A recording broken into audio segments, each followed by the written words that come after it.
Bharatiya Janata party दमन जिला द्वारा दमन जिला के सभी मंडल व बूथों के पदाधिकारियों के लिए 15 और 16 दिसंबर को 2 दिवसीय प्रशिक्षण कार्यशाला का आयोजन किया गया। इस कार्यशाला का शुभारंभ प्रदेश भाजपा प्रभारी विजय राहटकर द्वारा 15 दिसंबर सुबह 10 बजे हुआ। हमारे सांसद संयोजक नरेंद्र, उन्होंने बताया कि जो चीजें राष्ट्रीय कार्यालय से तय होती और यह हमारे संगठन की रचना है, तो हमें ये सभी चीजें मालूम होनी चाहिए कि हम किस तरह सोचते हैं कि हम एकात्म मानववाद के ऊपर काम करें। हमारे जो संस्थापक है डॉक्टर साहब, आगे बहुत सारे वक्ता शहर दमन मंडल के सभी कार्यकर्ता का स्वागत करता हूँ। शहर दमन मंडल के सभी कार्यकर्ता का स्वागत करता हूँ। इस कार्यक्रम में जो उपस्थित है हमारी प्रभारी विजय राहटकर जी दमन दिव आदरणीय अपना प्रदेश के, मैं उनका स्वागत करता हूँ।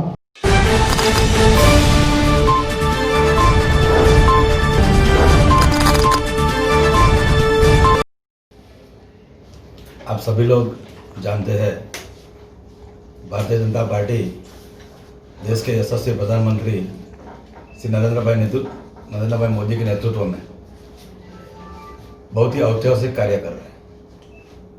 और ऐसे बहुत सारे ऐतिहासिक कार्यों में आर्टिकल 370 रिवोक करना, 35 रिवोक करना, ट्रिपल तलाक bill, citizen amendment act, demonetisation, GST, यानी जितने भी ऐतिहासिक कदम उठाए गए, ये कदम अगर कांग्रेस ने पिछले 70 सालों में उठाए होते तो देश की आर्थिक नीति और देश की आर्थिक गति कुछ और ही होती। किंतु जिस तरह प्रधानमंत्री जी ने ऐसा ऐतिहासिक कदम उठाया है, ऐसा ही ऐतिहासिक कदम है किसान संशोधन बिल।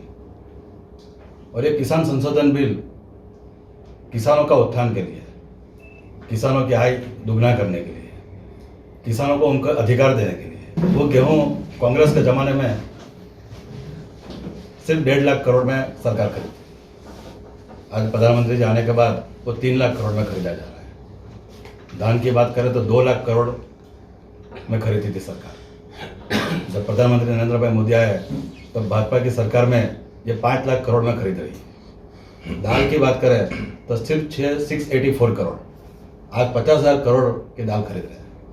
यानी कहीं ना कहीं किसानों को सिर्फ फायदा नहीं, किसानों की जो आय है वो दुगना करने के लिए प्रधानमंत्री जी काम कर रहे हैं और किसान उसका बेनिफिट भी ले रहे हैं। लेकिन जिस तरह ये सब ऐतिहासिक कदम उठाते गए, उसी तरह ये किसान संशोधन बिल लाके किसानों को फायदा करने के लिए जो कदम उठाया गया, उसमें जो बिचौलिए लोग हैं, जो ट्रेडर्स हैं, उनको कहीं ना कहीं तकलीफ हो रही है। और ये बिचौलिए लोग, किसान भी उत्थान ना हो। जिस तरह GST और डिमोनेटाइजेशन होने के बाद देश के इंडस्ट्रीज लोगों की अच्छी खासी स्थिति मजबूत हुई है। आज इंडस्ट्रीज हमारी जर्मनी, USA, चाइना, ये सबसे कंपटीशन कर रही है। उसी तरह किसान बिल का संशोधन होने के बाद भी हमारे किसान अपने आप में एक्सपोर्ट कर पाएंगे, वो कॉन्ट्रैक्ट फार्मिंग कर पाएंगे। और ये सब में किसानों का हित ये किसान बिल में निश्चित किया गया है। कोई भी कॉन्ट्रैक्ट फार्मिंग कंपनियां, एक्सपोर्टर्स किसानों को शोषण न करें, उसके लिए किसानों के लिए प्रोटेक्शन दिया गया है। यानी किसानों के लिए जितने भी मूलभूत सुविधा है, जितने भी अधिकार है, जितने भी उनके आर्थिक फायदे के कारण है, वो सभी उसमें सम्मिलित किए गए हैं। किंतु सिर्फ और सिर्फ विपक्ष वालों के पास कोई मुद्दा रहा नहीं।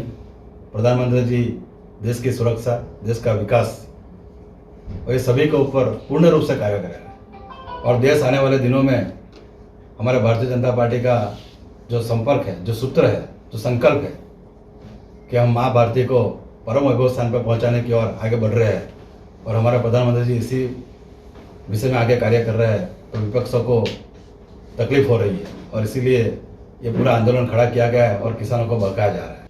वो किसानों के लिए बहुत ही फायदेमंद है, उनके उपयोगी है। और इस कृषि बिलों से किसानों की आय बिल्कुल दुगुनी होने वाली है और वो आत्मनिर्भर भी होने वाले हैं। पर इसी विषय को लेकर देश में कुछ लोग राजनीति कर रहे हैं। इस बिल के बारे में गलतफहमियां भी वो सबके सामने ला रहे हैं।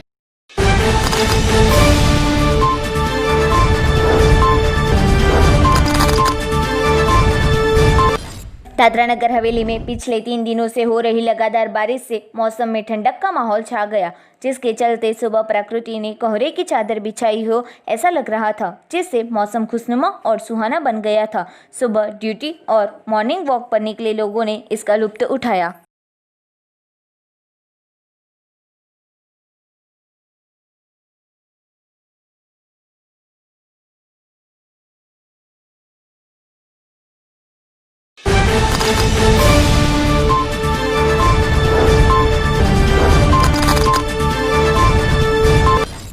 दादरा सिल्वा समीन रोड पर स्पीड ब्रेकर न होने की वजह से यहां आए दिनों हादसे होते रहते हैं। पहले यहां 6 से 7 स्पीड ब्रेकर हुआ करते थे, पर बारिश के मौसम में खस्ते रास्ते की मरम्मत करवाने और रास्ते का चौड़ीकरण कराने के कारण स्पीड ब्रेकर हटा दिए गए हैं, जिसके चलते मौत की घटनाएं बढ़ रही है। पिछले 8 दिनों में 2 सड़क हादसे हुए, जिसमें 2 लोगों की मृत्यु हो गई। तब जिम्मेदार विभाग इस मामले ध्यान दे, यह जरूरी बना है।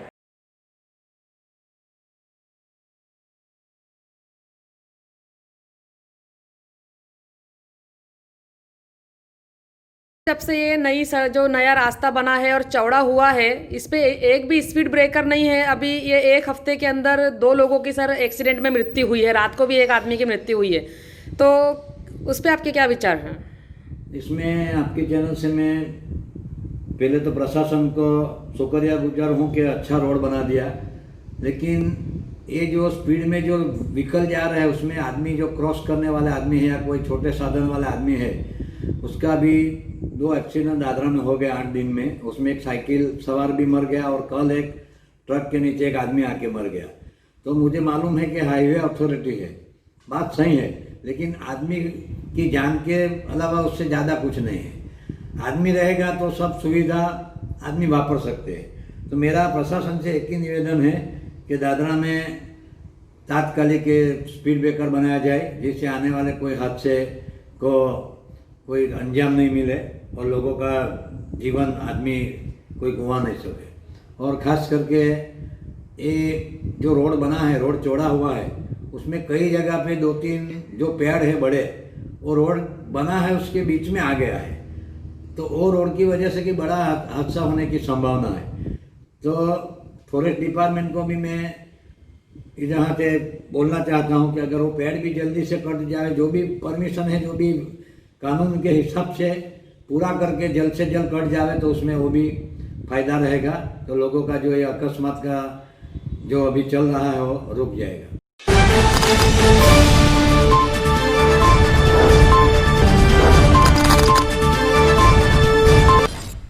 बिन मौसम बारिश के बाद मौसम में आज सुबह से बदलाव देखने को मिला था, जिससे कपराड़ा तहसील के किसान चिंतित हुए थे। किसानों में फसल नुकसान का डर छा गया है। जिला में करीबन 34,000 हेक्टेयर में आम और 3,000 हेक्टेयर में ठंडी के मौसम में सब्जी की फसल की जाती है। दिसंबर से फ्लावरिंग की शुरुआत हुई है। इस माह के दौरान ठंडी का माहौल फसल को अनुकूल रहता है, पर हाल के मौसम को लेकर फसल को नुकसान होने का भय है।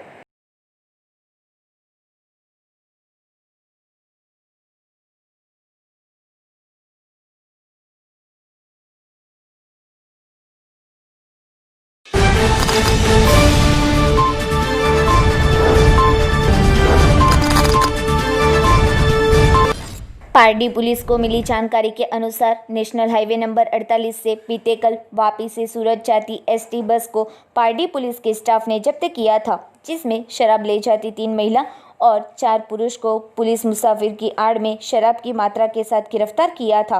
पुरुषों ने शराब की मात्रा शरीर के हिस्से पर बांधकर छुपाई थी। पारडी पुलिस ने 7 व्यक्तियों के खिलाफ प्रोहिबिशन का गुना दर्ज किया था।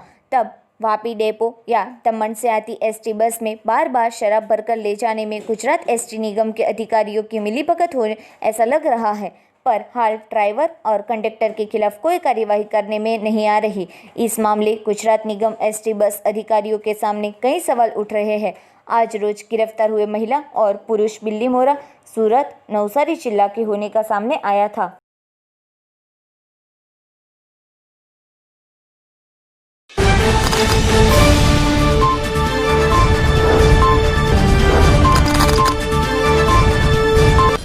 भारतीय जनता पार्टी दादरा नगर हवेली और दमन दीव प्रदेश भारतीय जनता पार्टी द्वारा आज दिनांक 15/12/2020 को दमन की भीमपुर ग्राम पंचायत में दोपहर को 2:30 बजे भीमपुर के सरपंच शांतुभाई पटेल के निवास स्थान पर किसान सम्मेलन का आयोजन किया गया था। એ લોકો અને દેશ વિરોધી આજે આપણા દેશના અંદરમાં 22 સરકાર તરફથી મને આશા છે કે આપણને મિની એસેમ્બલી મળશે। ચોક્કસ મારી સામે વાત થયેલી હતી સાહેબ જોડે, તેવા જ દમણ અને દીવની વાતો કરીએ તો આપણે ઘર ઘરથી આપણે અસલથી જ આપણે અત્યારે બધી ફેક્ટરી આવી કે ભણ્યા કે બધું ગયણા ને આગળ વધ્યા, અસલ આજે 20-25 વર્ષ પહેલા કે 30 વર્ષ પહેલા જાતે અમે બી ખેતી કરાવી। એ આપણા 3 બિલ લાવ્યા છે, એ 3 બિલ લાવ્યા છે એમાં કશું ખોટું કર્યું નથી। તેમાં ખરેખર તમને બિલની સૂચના હું તમને વાંચી સંભળાવું છું કે જ્યારે આ બિલનું સરનામું આપ્યું છે ટેન્ટ ઓફ કોમર્સ, આ બિલની અંદર જોગવાઈ અનુસાર ખેડૂતે પોતાનો માલ રજિસ્ટર મંડીમાં એએમસીમાં સિવાય બહાર વેચી શકે છે, અન્ય રાજ્યોમાં વેચણી કરી શકે છે, ઓનલાઈન પણ વેચણી કરી શકે છે। આ બિલની માધ્યમથી ખેડૂતો પોતાનો માલ આંતરરાષ્ટ્રીય અને ગમે ત્યાં વેચી પોતાનો માલની વધુ કિંમત મેળવી શકે છે। ને કાશ્મીર જે આપણો અખંડ ભાગ હતો એ આપણો અખંડ ભાગ અને આપણા નકશામાં હોવા છતાં બી આપણા કંટ્રોલમાં હતો, પરંતુ આર્ટિકલ 370 રિવોક કર્યા પછી એ આજે આપણા દેશનો ભાગ બની ગયો છે।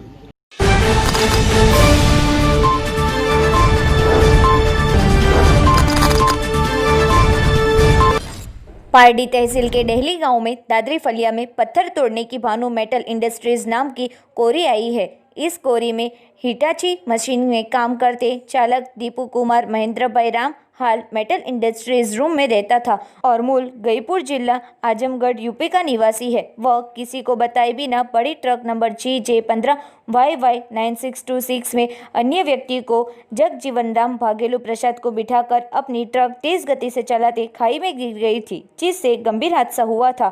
हादसे में दोनों को गंभीर ईजा हुई थी। दोनों को इलाज हेतु पारडी सरकारी हॉस्पिटल में ले जाते डॉक्टर ने मृत घोषित किया था। पूरी शिकायत पारडी पुलिस स्टेशन में दर्ज करवाते पारडी पुलिस ने मरने वाले दीपू के खिलाफ गुना दर्ज किया है और आगे की जांच पुलिस ने शुरू की है।